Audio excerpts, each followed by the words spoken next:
হচ্ছে পদ্ম। দেখবেন সূর্য যতক্ষণ না ওঠে পদ্ম ততক্ষণ ফোটে না। সূর্য উঠলেই পদ্ম ফুল ফোটে। তাহলে আমরা সকলে কি ভাবি বাবা? নিশ্চয়ই ভানুর সঙ্গে কমলের প্রেম আছে, তাই না? কিন্তু আসল তত্ত্বটা এবার জানতে হবে। এখানে ভানু কমলের প্রেম হচ্ছে না। কেন হচ্ছে না? কারণ পদ্ম ফুল কোথায় ফোটে না? সরোবরে। যে সরোবরে পদ্ম ফোটে, পদ্ম দেখবেন কি করে সেই সরোবরটিকে তার পাতা দিয়ে আচ্ছাদিত করে রাখে। কেন না? যদি ভালো তাপ লাগে সরোবরে জল শুকিয়ে যাবে, আর সরোবরের জল যদি শুকিয়ে যায় তাহলে যে পদ্মের প্রাণ যাবে।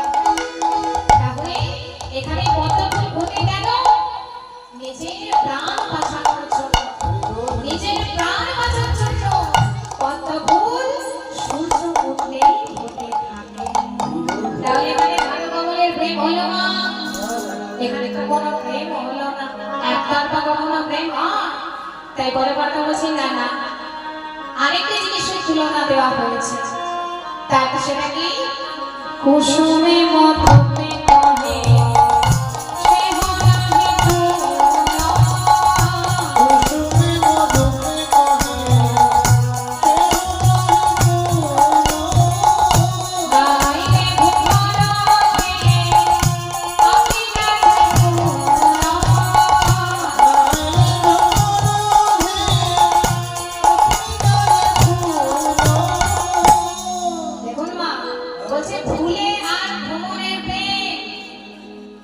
সকলে জানি বাবা।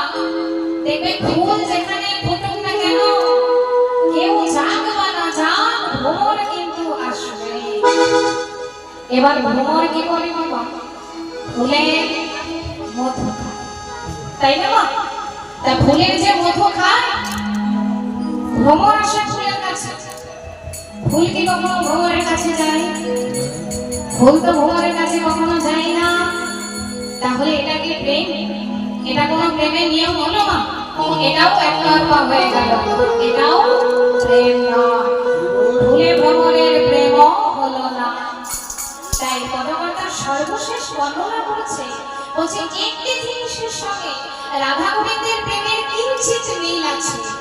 সেটা কি? দুধে জমেতে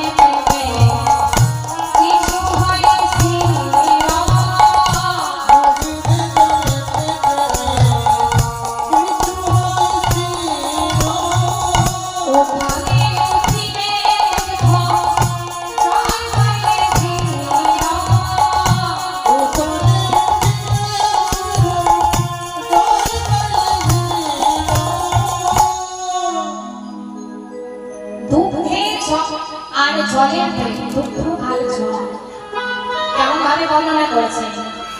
যখন দুধ উঠলে উঠে মা, দুধ যখন উঠলে উঠে, এখন তো দুধ গরম করা হয় কিসে? গ্যাসের সাহায্যে, তাই না? দুধ উঠলে পরে কি করি? গ্যাস কমিয়ে দিই, নাহলে বন্ধ করে দিই, তাই না?